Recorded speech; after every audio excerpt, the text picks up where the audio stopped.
Bien, bonjour à toutes et à tous, bienvenue dans le podcast La Sueur. Alors oui, je suis seul exceptionnellement pour revenir sur les news du moment, vous inquiétez pas, je suis seul pour une bonne raison, parce que mes acolytes sont occupés, vous verrez bientôt pourquoi. Alors oui, on va revenir sur l'actu du moment qui est dramatique. En tout cas, je vais peut-être pas être très objectif, parce que c'est vrai que Yoel Romero donc n'est plus combattant de l'UFC, c'est Ariel Helwani qui a fait cette révélation, Ariel Helwani, journaliste pour ESPN, confirmé par le manager de Yoel Romero, son contrat, s'est arrêté purement et simplement. Alors qu'il lui restait pourtant 3 combats à honorer. Yoel Romero qui était 5ème du classement middleweight de l'UFC, toujours aussi effrayant malgré les récentes défaites à chaque fois par décision, mais voilà, l'UFC a décidé qu'il était temps de se séparer de Yoel Romero. Yoel Romero donc qui était 5ème du classement middleweight de l'UFC, 44 ans Yoel Romero, et c'est vrai, c'est peut-être ça aussi qui a joué en sa défaveur, hein, Yoel, 4 défaites lors de ses 5 derniers combats, et à son âge, même si c'est vrai qu'on a l'impression que le mec est fait en adamantium tout simplement, c'est un risque, parce qu'à 44 ans, mine de rien, il est plus proche de la fin, et donc c'est vrai que l'UFC pouvait peut-être se dire, avec les précédents, hein, de toute façon, qu'on peut avoir avec par exemple Anderson Silva, ou à garder trop longtemps un combattant dans le roster, ça peut être risqué, parce qu'il risque, tôt ou tard, father time is undefeated, comme disent les Américains. Donc father time, c'est un peu quand vous passez du statut d'athlète professionnel dans votre prime à père de famille, finalement, et au bout d'un moment, vous finissez par être rattrapé par le temps, et l'UFC avait peut-être cette peur que Royal Romero, tôt ou tard, finalement, il y ait cette cassure rapide, et donc qui se retrouve avec un espèce de boulet à devoir payer quand même de manière assez importante, parce que par exemple, lors de son combat contre Paulo Costa à l'UFC 241, hors bonus de vestiaire, hein, son salaire minimum officiel était de 150 000 $. Donc c'est vrai que le Roman a quand même un assez bon contrat avec l'UFC. Donc c'est vrai que peut-être que l'organisation ne voulait pas s'encombrer d'un potentiel, entre guillemets, hein, là, bien évidemment, boulet pour la suite. En tout cas, Yoel Romero, oui. Pareil, donc Dana White a justifié le départ de Yoel Romero, on va y revenir, mais c'est vrai que donc Yoel Romero, 4 défaites lors de ses 5 derniers combats, 4 défaites par décision, très très serré, hein, à chaque fois, 2 défaites à la décision contre Robert Whittaker, une défaite à la décision contre Paulo Costa, et enfin le dernier combat pour le titre face à Israel Adesanya, où il s'est pas passé grand chose. C'est vrai que Dana White avait été assez dur envers Yoel Romero en disant effectivement ça a été sa dernière chance pour un combat pour le titre, donc pour cette dernière chance à 40 ans passés, faire aussi peu, quelque part, c'est peut-être ça aussi qui a joué en défaveur de Yoel Romero quand l'UFC a dû prendre la décision de le garder ou non, de se dire, c'est vrai que lors de son dernier combat, il a déçu énormément, il a déçu beaucoup de fans, vous avez été nombreux à réagir sur nos réseaux sociaux, mais aussi en commentaire des articles d'après-combat pour dire qu'effectivement, vous attendiez à plus de Yoel Romero, donc c'est vrai que ça n'a sans doute pas joué en sa faveur. Et puis c'est vrai que voilà, Yoel Romero, ce qu'on retient aussi mine de rien, c'est que c'est aucune ceinture en 4 tentatives. Certes, il y a eu le combat contre Luke Rockhold qu'il a brillamment emporté par KO, c'était l'overhand suivi de l'exécution avec cette uppercut absolument aussi inutile que monstrueux sur Luke Rockhold, mais voilà, c'était pour le titre intérimaire middleweight qu'il n'a pas pu avoir. Pourquoi ? Parce que la veille du combat, Yoel Romero avait manqué la pesée, donc il était inéligible à la ceinture middleweight. Et là, Dana White, en conférence de presse d'après UFC Vegas 16, donc c'est l'UFC qui a eu lieu hier soir, où Marvin Vettori s'est imposé brillamment face à Jack Hermansson, un combat lors duquel les deux hommes ont battu le record de frappes significatives dans un combat middleweight à l'UFC avec 286 frappes. Très impressionnant, franchement, Marvin Vettori, très très impressionnant. Même si on peut le dire aussi pour Jack Hermansson, très compliqué le combat, il s'est cassé le pied, alors qu'il gênait quand même pas mal Marvin Vettori, notamment au niveau des leg kicks. Il a aussi eu, mine de rien, 3 changements d'adversaire, puisque ça devait être d'abord Darren Till, ensuite Kevin Holland, puis Marvin Vettori. À chaque fois, le pauvre, quand même, il passait de southpaw orthodoxe, donc c'est assez difficile de se préparer pour ça. Mais n'enlevons rien à la victoire quand même de Marvin Vettori, impressionnant, autoritaire pour repousser les takedowns adverses, debout. Il a imposé un rythme assez impressionnant, knockdown dans le premier round, il a essayé de finir Jack Hermansson, il n'a pas réussi, mais Jack Hermansson, vous avez pu le voir si vous avez vu le combat, qu'à traîner finalement ce knockdown là pendant quasiment tout le combat, il savait plus où il était tout simplement. Entre les 2 rounds, il n'a pas du tout pu comprendre plutôt ce que lui disait son corner. Et ensuite, pour le reste du combat, il n'arrivait pas à savoir en fait. Il n'arrivait pas à savoir, et je crois que c'est après le 4e round, quand son cornerman lui a dit il te reste plus qu'un round, il était très en colère parce qu'il pensait qu'il lui restait 2 rounds. Enfin, pour vous dire que ça l'a complètement déboussolé pour le reste du combat, donc bravo à Marvin Vettori. Et je disais ça parce que, voilà, pour vous donner une idée, Jack Hermanson est 4e du classement, il vient de perdre contre Marvin Vettori qui va faire son entrée dans le top 5, donc il y a énormément de monde dans cette catégorie middleweight, et c'est vrai que Romero n'était plus indispensable à cette catégorie, et puis surtout que maintenant, niveau Golgoth, il est plus ou moins remplacé par Paulo Costa. Dana White qui a expliqué que d'autres coupes devraient suivre à l'UFC. Il s'est exprimé en ces termes lors de la conférence de presse d'après UFC Vegas 16. Ce n'est pas seulement IOL, nous allons avoir de sérieuses réductions d'effectifs d'ici à la fin de l'année. Nous allons probablement avoir 60 coupes. Avant le 1er janvier, Yoel a perdu 4 de ses 5 derniers combats. Il a 44 ans, notre roster est très gonflé en ce moment. Nous allons avoir de grosses réductions avant la fin de l'année. Vous allez voir beaucoup de noms apparaître dans les prochaines semaines. Ce sont des décisions difficiles que nous devons prendre. Voilà. Donc attendez-vous à voir ici et là d'autres noms apparaître. C'est assez logique de la part de l'UFC. C'est peut-être pour ça aussi que cette vidéo s'appelle « Pourquoi finalement l'UFC s'est séparé du Romero ?» Vous avez pu voir que dans la catégorie middleweight, il n'est plus si indispensable. Il y a aussi le risque que son contrat pèse assez lourd pour l'UFC. Mais surtout que pendant cette période de pandémie, vous avez vu, il y a eu beaucoup les combats sont annoncés assez tardivement. Pourquoi ? Et de temps en temps, il y a assez souvent des duels aussi déséquilibrés. Parce que l'UFC doit maintenir ce calendrier effréné. Certes, on a plus de 44 événements par an, mais c'est vrai que voilà, ce que l'UFC promet, c'est à chaque fois les meilleurs combats. Et là, pour justement avoir ces 44 événements qui permettent à l'UFC à la fin d'avoir cette somme promise par ESPN dans leur deal extrêmement lucratif, ça les oblige finalement à jouer d'un petit peu d'ingéniosité. Donc là, vous avez vu les Contender Series de Dana White qui permettent de recruter du 109. Il y a eu beaucoup plus de contrats alloués dans les Contender Series, donc des contrats qui sont moins onéreux que les autres contrats UFC. Quand je dis moins onéreux que les autres contrats, bien évidemment, il y a toujours ce 10 000 plus 10 000 de base, mais quand je dis moins onéreux, c'est par exemple d'aller chercher un free agent dans une autre organisation qui est un vétéran, où là, il va y avoir une plus grosse négociation.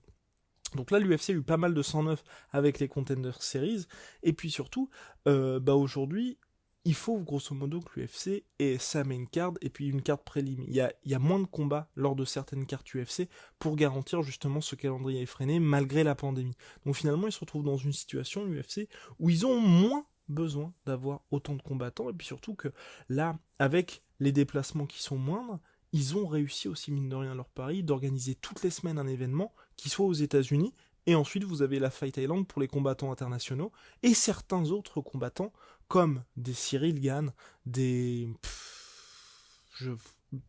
nombreux combattants. Figueiredo, par exemple. Figueiredo peuvent aussi avoir des visas pour se déplacer et se rendre aux États-Unis. Donc finalement, malgré le coronavirus, l'UFC a réussi à maintenir son calendrier effréné et maintenir l'activité de ses combattants. De ces combattants qui sont aux États-Unis, mais aussi partout dans le monde.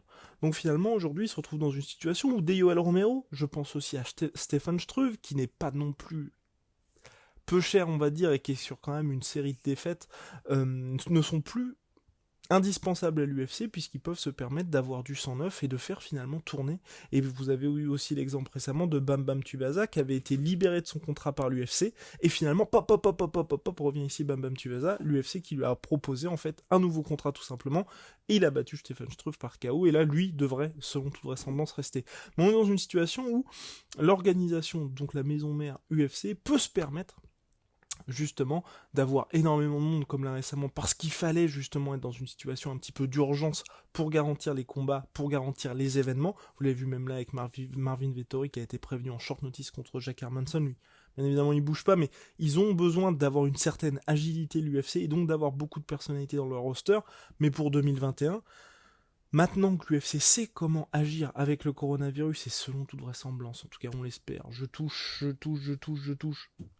du bois, on devrait normalement pour 2021 vivre une année quand même plus calme.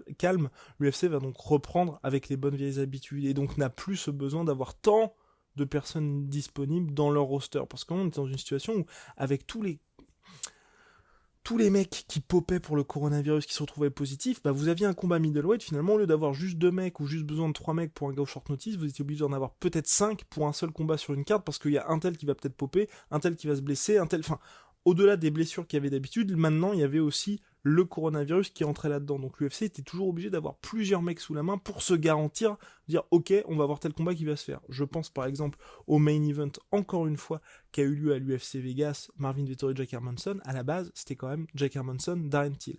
Jack Hermanson, Darren Till se blesse, Jack Hermanson, Kevin Holland a le Covid, et ensuite c'est Marvin Vettori qui arrive. Donc vous voyez, il y a eu beaucoup de combattants pour finalement un combat qui se joue entre deux personne. Voilà. Et donc ouais, pour les autres combats, il y a aussi cette notion-là, bien évidemment, qui est financière pour l'UFC. On avait déjà parlé avec Russ, mais c'est vrai que vous êtes dans une situation où, à l'UFC, plus vous gagnez, plus vous avez de l'ancienneté, plus vous êtes payé, c'est assez logique. Mais c'est vrai qu'il y a très peu de combattants qui sont des stars. Donc c'est vrai que quand vous regardez une carte, et que vous êtes dans une situation purement business pour l'UFC, où vous allez avoir votre main co-main, où là vous allez bien les payer. Si vous avez des combattants qui gagnent, qui perdent, qui sont dans l'organisation depuis 7 ans, mais qui n'ont jamais soulevé l'excitation du public, qui n'ont jamais été des monstres de pay-per-view, ou bien encore qui n'ont pas collectionné les bonus, vous êtes obligé de les payer 80 000 par combat, 100 000 par combat. Je pensais notamment à Sam Alvey qui a un très bon contrat avec l'UFC. Bah vous êtes plutôt tenté de dire on va pousser ce mec-là vers la sortie, qui est un vétéran et qui nous coûte cher, 80 000 par combat par exemple, et de faire rentrer un petit jeune, comme ils l'ont fait lors des Contender Series ou en signant dans d'autres promotions, qui lui, est plus jeune, donc on peut miser sur lui pour l'avenir, nous coûte moins cher aussi, et puis 2, il y a peut-être quelque chose à faire au niveau marketing avec ce gars-là. Donc c'est ce qui fait aussi que l'UFC va, selon toute vraisemblance, se séparer de noms, enfin en tout cas de noms, de personnalités qui sont assez connues du grand public. Outre Yoel Romero, là récemment, juste après, enfin dans les mêmes eaux, il y a Justin Ledet, que certains connaissent, qui a été libéré de son contrat, Bevon Lewis, Cole Smith et Colin Huckbody, qui ont été justement poussés vers la sortie par l'organisation. Donc voilà, 60 autres coupes devraient avoir lieu au sein de l'effectif UFC, avec tout simplement, de toute façon les rosters ne devraient pas bouger, mais vous pouvez voir que, mine de rien, va y avoir du mouvement dans les semaines qui arrivent. Et histoire d'être complètement exhaustif, juste avant que vous ne partiez, j'avais oublié les pistes potentielles pour Yoel Romero. Alors oui, il y a pas mal, je pense à mon avis, d'endroits qui seraient intéressants pour lui. Tout d'abord le Bellator, puisque la catégorie middleweight du Bellator n'a jamais été historiquement la plus chargée de l'organisation, et c'est vrai que ça leur ferait beaucoup de bien, un mec comme Yoel Romero, même si ces derniers temps, et c'est peut-être là que ça peut être compliqué pour lui, le Bellator a un peu changé son focus. Scott Coker, le président de l'organisation, nous l'avait dit lorsqu'on avait eu la chance de l'interviewer, là il se concentre plutôt sur les jeunes pousses. Donc des jeunes talents, faire émerger des jeunes talents, signer des jeunes talents et les tournois. Ils ont notamment là refusé l'opportunité de signer Anderson Silva, et ils ont par contre à contrario signé Ousmane Nurmagomedov, le petit cousin invaincu de Khabib. Donc là c'est un peu le changement de focus du Bellator, qui est passé de on va prendre des Chael Sonnen, on va prendre des Lyoto Machida, des Fedor Emelianenko, des vétérans pour les signer, pour avoir vraiment des athlètes que le public connaît, pour miser là-dessus et pour faire grandir notre organisation. Et là maintenant ils sont dans une stratégie où ils misent sur la jeunesse, donc peut-être qu'ils ne signeront pas Romero. En tout cas pour ma part, moi ce sera un bon match-up, un bon match entre Yoel Romero et le Bellator, parce que c'est vrai qu'ils ont besoin d'un nom en middleweight pour vraiment assurer cette catégorie. Puis mine de rien, personnellement, moi j'aurais envie de voir le combat Gegard Mousasi contre Yoel Romero. C'est quelque chose que, mine de rien, pour la ceinture, ça serait un vrai, je vais pas dire super fight, mais ce serait un vrai combat entre deux top fighters, et puis deux gars qui font assurément, en tout cas pour ma part, partie du top 10 mondial de la catégorie, toute organisation confondue. Donc ça c'est pour le Bellator. Des pistes en bare knuckle, on a vu récemment que Yoel Romero avait assisté à un combat, à un événement du BKFC, donc qui est la plus grosse organisation de bare knuckle à l'heure actuelle. Ils avaient notamment signé Paulie Malignaggi, Artem Lobov, donc pourquoi pas pour lui. C'est vrai d'aller en bare knuckle, c'est très lucratif, mais par contre, c'est vrai qu'à son âge, peut-être qu'il n'a pas envie de subir énormément de dommages. On avait pu voir notamment lors du combat de Jason Knight contre Artem Lobov que le nombre de points de suture au visage, c'est vraiment très très violent le bare knuckle. Donc pour rappel, c'est de la boxe anglaise, mais à point nu quoi. Donc peut-être pas pour Yoel Romero, même si c'est vrai que l'argent est là. Et la dernière option, c'est la boxe anglaise, puisque un certain Jake Paul, donc petit frère de Logan Paul, qui a récemment battu Nate Robinson en co-main event de Mike Tyson contre Roy Jones Jr., a envie de se mesurer aux athlètes de MMA et de les affronter en boxe anglaise. Bon, c'était en cruiserweight le combat de Jake Paul, donc cruiserweight jusqu'à 91 kg si je ne m'abuse. Je crois que c'est ça, je crois que c'est 91 kilos si je m'abuse. Ouais, je crois que c'est 91 kilos. Laissez-moi regarder cruiserweight. Donc,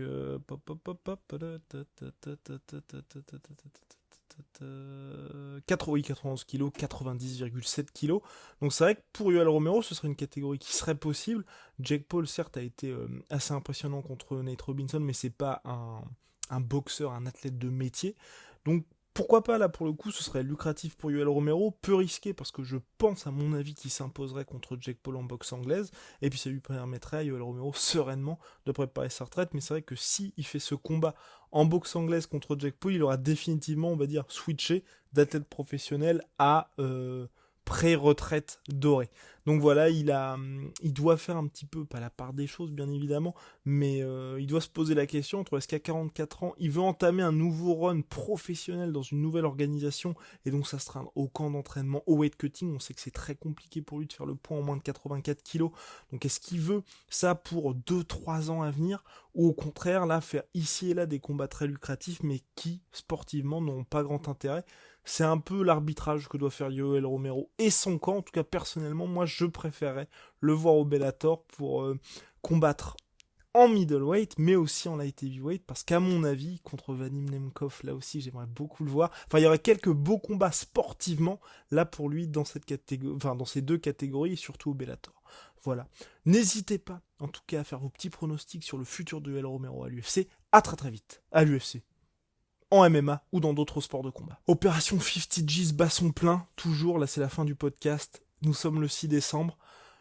Objectif 50 000 abonnés d'ici le 31, ça va être très très chaud, Bon, en tout cas on compte sur vous, n'hésitez pas à vous abonner au podcast La Sueur, lâchez un petit pouce bleu, ça fait toujours plaisir.